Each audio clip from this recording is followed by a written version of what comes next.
نو منګ او تاسو له پکار دي چې د الله رب العزت نه سوالم کو یا مقلب القلوب ثبت قلبي على طاعتك یا مقلب القلوب ثبت قلبي على دينك دا دعاګانې وایي چې یا الله موږ په خپل دین باندې ثابت قدم او ساتل کی زکه اس پته نه لګي زکه د دوانو جهانو سردار مبارک یوځای کې فرمایي انما الاعمال بالخواتيم د عملونو دار مدار دا په اخره خاتمه باندې دي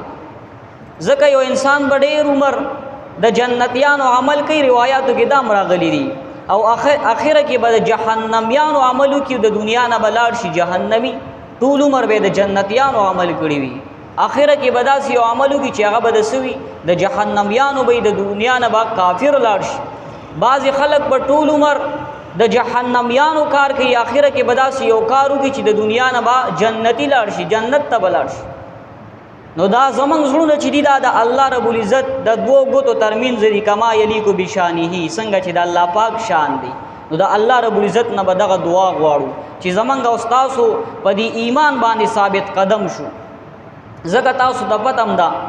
اوس په دې روز نیمه مخ کې په دې کوټه کې یو کس ګستاخی کړی دا د رسول الله مبارک صلی الله علیه وسلم په شان مبارک کې نازیبا الفاظ ویلي چې هغه زمنګ او تاسو په خپل باندې ناراضي اوس دغه کس ته منګه وګورو دا خو کافر نو نه دا د برطانیین راغلی دی نه دا داسې د بل ملک چې هغه غیر مسلمه خلک دي او د امریکې نه راغلی دی یا داسې د بل د غیر مسلمو د ملک نه راغلی دی او د ګستاخي کړي نه دا زمونږ او ستاسو د مسلمانانو په ملک کې اوسېږي په دغه کوټه کې اوسېږي او هغه د رسول الله مبارک صلی الله علیه وسلم په شان کې ګستاخي وکړه ګوره د دینه مخکې د کلمه ویلې ده او د مسلمان په کور کې پیدا شوی دی د به څومره منځونه کړي څومره روجي به نیولي او څومره د الله رب العزت د دین اسلام خدمتونه به هم کړي لیکن اخره کې خیر خاتمه ده په کوپر باندې راغلو د رسول الله مبارک صلی الله علیه وسلم په شان مبارک کې ګستاخی وکړه د دینه مخکې د علماء کرامو داغي ګستاخی کوي د جماعت او مدرسې ګستاخی کوي نو داغي انجام هم داري کم خلک چې د دیندارو خلکو ګستاخی کوي نو د خاتمه هم دا په کوپر باندې وي اخره کې د رسول الله مبارک صلی الله علیه وسلم په شان کې ګستاخانه خبريو کې او الحمدلله بیا منګو تاسو هغه پولیس چې کوم محکمه او خاص کر کم دا جناب سید خان غازی صاحب چې دین او هغه تمنګ سلام پیش کوو چې هغه دا کوم کارنامه کړی دا او دا مردار کړی دی نو هغه تمنګ دا سلام پیش کوو خو افسوس خبره دا ده چې منګ او تاسو په داسې ملک اوسېږو چې کم خلک ګستاخیو کی نو هغه خلکو د پاره بیا هغه ته ایوارډ ملاويږي او کم چې غازیان شي نو هغه بیا گیر وي هغه بیا د تورو تنبو شاته با عمر قید شي نو دا د افسوس مقام دی بکار خدا و چې دا کم منګ او تاسو ډیرو ته پته می چې دا کم غازی سید خان صاحب دا کم جرأت او غیرت کړی دی نه خپل نوکرې ته کتلی دی نه خپل مال دولت ته کتلی دی خو چې پته ورته لګی چې یاره دا کس ګستاخ دی نو هغه ځکه مردار کو نو بکار خدا و چې د اوس ایوارډ میلو شي دل انعام ورکړي شي لیکن افسوس صد افسوس زمنګ په دې ملک باندې چې هغه خلک به گیر شي نو الله رب العزت دې منګ او تاسو صحیح عاشقان د رسول الله مبارک صلی الله علیه وسلم جوړ کړی او دا سوال کوي چې اخره خاتمه زمنګ او تاسو په ایمان باندې شي دومره بدبخت کس چې ټول عمر په اسلام کې تیرې او اخره کې ګستاخانه الفاظ وای او بیا د دنیا نه مرداری کې او جهنمی زی چې خلک په مقبره کې به نه پرېږدي دا سه بدبخت خلک الله رب العزت دې منګ د دین او ساتلی کی محترم و عزیزانو منګ او تاسو د صحابه کرام رضی الله عنهم مبارک زندګی ته وګورو چې هغه د رسول الله مبارک صلی الله علیه وسلم سره کوم عشق او محبت کړی هغه زندگی منګ او تاسو وګورو پاغي باندې منګ او تاسو عمل وکړو بالخصوص بیا حضرت ابو بکر صدیق رضی الله عنه مبارک چې د رسول الله مبارک صلی الله علیه وسلم سره کوم عشق او محبت کړی دی په مخ د زمکه داسې خلک نه تیر شوي دی او نه براشي چې هغه کوم محبت کړي کله چې غزوه تبوک وا تفسیر عزیزی هغه یو واقعا عجیبه غونترانه کړی دا چې کله غزوه تبوک په وخت کې رسول الله مبارک صلی الله علیه وسلم د چاندې اعلان وکړو. منګه او تاسو بازي خلکو په ذهن کې دا خبره پرتی چې یره دا چانده به کې چار اوستي دا د جمعات او مدرسې د پاره دا چانده چار اوستي دا څوک د جهاد فی سبیل الله د پاره مجاهدین لکم اسلحه دا اورل کیږي او تیاریږي دا غي د پاره دا چانده چار اوستي دا الکه دا الله بندا ته روایت وګورا تو قران او حدیث وګورا بیا به اعتراض نه کې. نو رسول الله مبارک صلی الله علیه وسلم د چاندې اعلان وکړو. کله چې د چاندې اعلان وکړو نو پدې کې هر شاچرین او چا سره چې سو غیره وړو رسول الله مبارک صلی الله علیه وسلم ته حاضر کو. ابو بکر صدیق رضی الله عنه مبارک داغي چې پکور کې څومره مال دولت دا ټول وروړو او دا الله محبوبا ودا زما دا مال چې دین دا قبول کا. ګورا دا الله نه با دا سوالم کې چې یا الله زما دا مال دا په پاک ځای کې قبول کا. نو هغه سوې دا الله محبوبا دا قبول کې او دا پدی چاند کی چکم دا غزوه تبوک د پاره دا چاند تاسو غوستي نو دا باغی کی قبول کې. نو رسول الله مبارک صلی الله علیه وسلم هغه چاندا دو دین واغستا. بیا د دوی لور فرمای حضرت عائشہ رضی الله عنها مبارک چې ما خپل بابا جان ولیدو چې کور ته واپس رااله په دویم ځل باندې رسول الله مبارک صلی الله علیه وسلم د چاندې اعلان وکړو. چې په دویم ځل اعلان وکړو نو صدیق اکبر رضی الله عنه مبارک کور ته راغله او په کور کې زمونږ دیوال دی باغی باندې د لاس مبارک داسي وخی او روان دی ګرځي. وی ما ورته وی چې بابا جان دا په دیوال باندې تاسو لاس وخی نو دا څه کوي تاسو؟ وی ما ته وی چې زما بچیا ای زما لوري ویزه پدی دیوال کې ما یو ستن ور کړی وا ویزه پکې اغستن ګورم چې هغه پیدا شو دام د رسول الله مبارک صلی الله علیه وسلم په خدمت کې حاضر کما چې د الله محبوبا دا ستن واخلې او کله چې یو مجاهد داغه کپڑے چې دینو دا اوښلیږي نو ویزه دا غي په پکار راشي په دستن باندې بد خپل کپڑے دا وګنډي او پیوندونه دا چې دینو دا په دستن باندې وګنډي. الله اکبر. ګور دا د صحابه محبت او بیا بالخصوص دا صدیق اکبر رضی الله عنه مبارک اغه ته چې الله رب العزت دا لوی مقام او مرتبه ورکړي دا پس باندې دا په عشق د نبی علی السلام مبارک باندې دا په عشق او محبت د رب ذوالجلال باندې او دا د رسول الله مبارک صلی الله علیه وسلم په اتباع باندې او دا د رسول الله مبارک صلی الله علیه وسلم په ادب باندې دا درې خبرې چې بچا کې راغلي الله رب العزت په لوی مقام او مرتبه ورکړي. یو اتباع د رسول الله مبارک صلی الله علیه وسلم، دویم محبت د رسول الله مبارک صلی الله علیه وسلم او دریم ادب. اوسم نن سبا دا ترتیب روان دي چې څومره علما طالبانو ته درس کوي نو لومبي کې ورته دا خبره کوي چې طالبانو دا یو څو خبرې یاد ساتي. یو دا چې کته غواړي چې یره ماته الله رب العزت قبولیت را نصیب کړي او په دې خپل طالبې باندې استقامت را نصیب کړي نو ته به د یو څو خبرو خیال ساتي. یو دا چې ته د کمې درسګاه ته رالي، مسجد ته رالي، جمعات ته رالي، مدرسې ته رالي او ستا دا کومه درسګاه ده د دې به خیال ساتي، د دې به ادب او احترام کې. بیا چې په کومه پټې باندې ته دا کم قرآن دی او کم د احادیثو کتاب دی او د فقه کتاب دی نو د دې به ډېر زیات خیال ساتي، د دې به ادب کې. او درېمه خبره چې د خپل استاد محترم به خیال ساتي او دغه به ادب کې. نو دا خبرې چې کله پتا کې راغلی نو الله رب العزت پتا له قبولیت درکړي. دا په قابلیت باندې نه ده. زه اکثر طالبانو ملګرو ته دا خبره ډیره زیاته کومه چې یاد ساته په قابلیت نه ده. د دې مطلب دا نه دی چې بس ته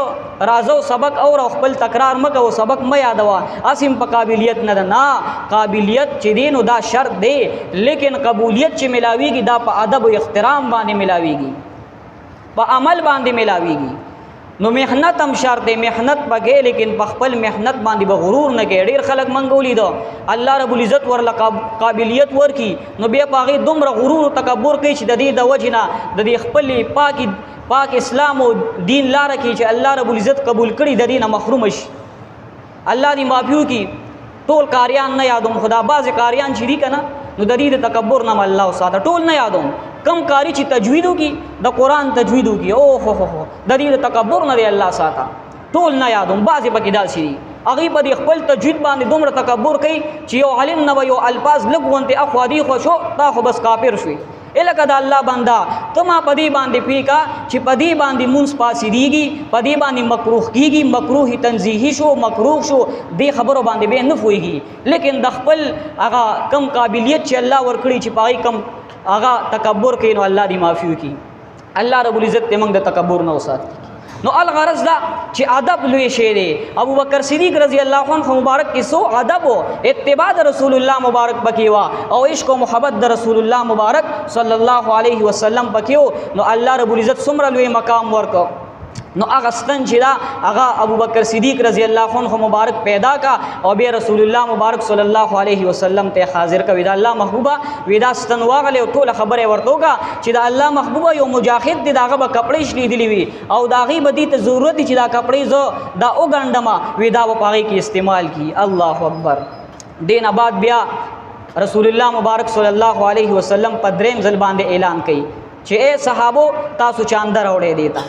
بس ابو بکر صدیق رضی الله عنه مبارک کور تر روان شو ځان ته ګوري او ځان ته ګوري یو قیمتي جوړه چوري وا زکه صدیق اکبر رضی الله عنه مبارک ډیر مالدار ترين صحابي وو. الله رب العزت ول ډیر زیات مال دولت ورکړو لکه حضرت عثمان رضی الله عنه مبارک او دا ډیر صحابه پکې نور امشرا چې الله رب العزت ډیر مال دولت ورکړو خو په دین باندې لګولیو. مال دولت چری نو دا چې الله رب العزت در کې دام خشه دی خو چې کله په دین باندې لګي کله په جمعات او په مدرسه باندې لګي او غریب او مسکین لا ورکه دا الله جل شانه د رضا د پاره. نو هغه خپل کپړو ته ګوري وی اے ابو بکر وی رسول الله مبارک ته د چاندي ضرورت ته غزوه تبوک ته زی او ته به دا قیمتي جوړه چولی وی بس لاړه هغه جوړه اوخ کا او بازار ته یوړه چې کله بازار ته یوړه په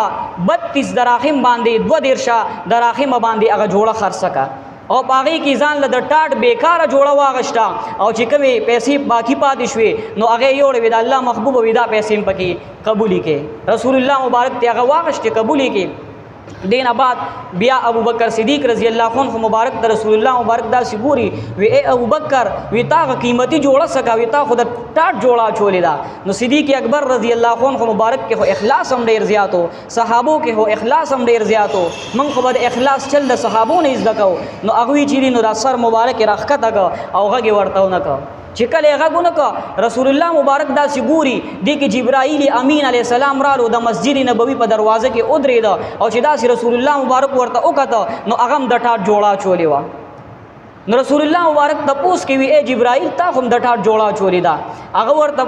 فرمایي وی اے د الله محبوبا وی صدیق اکبر رضی الله عنه مبارک چې د ټاټ جوړه چولې دا وی تاسو د دین خبر نه وی د قیمتي جوړه چې چولې وی هغه خرڅه کا او هغه کې د ټاټ بیکاره جوړه واغشته باقی پیسې تاسو لروړې دا خبر ورته شو کا دا جبرائیل امین علی السلام. نو وی دا عمل الله رب العزت تړي زیات خوښ شو. نو وی الله رب العزت ما ته حکم فرمایل چې جبرائیل تم د ټاټ جوړه واچوا او د اسمان چې څومره پرشتي دي ټول د ټاټ جوړه واچوي او ویلار شه د مدینه منوره په کوسو کې وګرځي او د ابوبکر صدیق رضی الله عنه مبارک په سنت باندې عمل وکي او دا غي استقبال وکي. الله اکبر. او په یو روایت کې راغلي دي الله رب العزت فرمایي وی په صدیق اکبر رضی الله عنه مبارک باندې زما سلام هم وای. الله اکبر. اے روایتو کې راځي وی جبرائیل امین علی السلام چې راغله وی او یا زره پرشتي وسره راغلي او یا زره پرشتي او یو زره پرشتو د ټاټ جوړې چولې وی. الله اکبر. ګوره دا لوی مقام او مرتبه د الله رب العزت د طرف نه چې دا کم سلام راځي دا پس باندې راځي دا په دریو خبرو باندې راځي. یو ادب د رسول الله مبارک صلی الله علیه وسلم یو محبت د رسول الله مبارک صلی الله علیه وسلم او یو اتباع د آقا نامدار محبوب کردگار جناب محمد رسول الله صلی الله علیه وسلم. دا تعلیم منګو تاسو ته دي. نو بیا صدیق اکبر رضی الله عنه مبارک بارکی رسول الله مبارک یوزه فرمایي وی ما ته چې د ټولنا ما ته چې څومره مال دولت صحابو کې خلق راکړي دي او کوم صحابو راکړي دي نو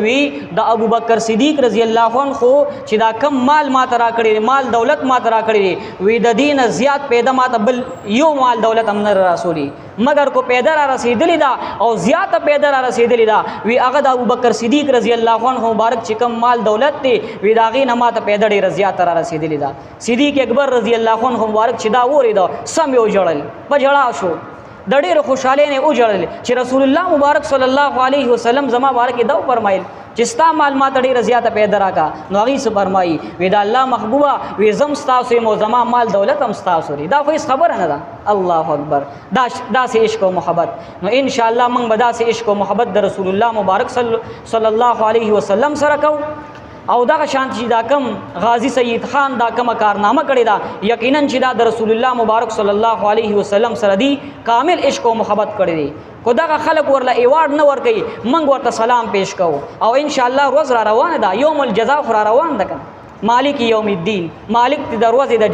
جزا څه ته وایي بدلی ته وایي روز را روانه ده ان شاء الله دا ټول څومره چې مجرمان دي او څومره چې نیکان خلک دا ټول به جدا جدا وي دلته خو موږ ټول یو ځای ولاړ یو ته به جدا جدا کیږي ان شاء الله نو الله رب العزت ته موږ او تاسو له پدې باندې عمل کول توفیق را نصیب کړي یو دا خبره یاد ساتئ چې پدې باندې اکثر موږ او تاسو خبره کړیم دا چې ختم نبوت څه ته وایي پدې باندې د خپل بچی خپل نوسی ټول پوي کې چې ختم نبوت دی ته وایي چې رسول الله مبارک آخري پیغمبر دی داغي نه بعد بل پیغمبر ناراضي او څومره قادیانان مرداران چې دی دا ګستاخی کوي نو دا مرداران دي ګستاخان دي کذابان دي دروغجن دي په دې خبرو باندې فوي کې دا دومره اوس د دې کس چې دی نو یو زوی دا خبره کړې چې یاره زما پلار د ناعلمۍ د وجې نه دا خبرې کړې دي او دا جاهل دی او د دنه تپوسو کې دی بوس د خپل خبرې انکار کوي نو دا ولې دی دومره د پدې اسلام کې دومره وخت تیر کو دی د دې خبرې نه خبر نشو چې پیغمبر علی السلام آخري پیغمبر دی داغي نه بعد بل پیغمبر ناراضي ته به ګستاخی کوي ته دومره لیونی نو الله رب العزت ته منګو تاسو له پدې د عمل کول توفیق را نصیب کی واخر دعوان الحمدلله رب کریم الله سے چې مو یې سمورې پدې د عمل کول توفیق را نصیب کی کریم الله گناهونه را تمام کی آئنده د نیک اعمال او توفیق را نصیب کی کریم الله مستجاب الدعوات هم وګرځولي کریم الله سمرا خلق چې دلته مشران کشران نوجوانان راغلي د دې بزړونو سمره شریک حاجات دي د خپل در غیبی خزانو نه پوره کی کریم الله سمره خلق محبت ساتي محبت وسره او ساتل کی کریم الله سو متعلقین عمره لته دعا درخواست کړي کریم الله تا معلوم دي دای چې سمره شریک حاجات دي د خپل در غیبی خزانو نه پوره کی کریم الله د عمره په خپل دربار علی کې قبول او منظور کی د خپل رضا سبب وګرځول کی کریم الله دغه د برکت منګه حج عمره له بار سره د ادب او احترام بوت لکی د غیب او تنظیم وکړي کی کریم الله ټول عاشقان بوت لکی کریم الله د چا چې سمره مشکلات دي مشکلات ختم کی کریم الله شریک حاجات پوره کی مستجاب الدعوات هم وګرځولي کی سمره دعاګانې کړي کریم الله ټول قبول او منظور کی کریم الله مبارک علی السلام چې د امت د لپاره کومه د خیر دعاګانې وستري ای کی زمون پوره حصہ کی کوم شروع نه فنا غسدا کریم الله یې نه فنا را نصیب کی اخر خاتمه په ایمان کی کریم الله کله چې مرګ راځي د مرګ په وخت کې د عظیمه کلمه را نصیب کی لا اله الا الله محمد رسول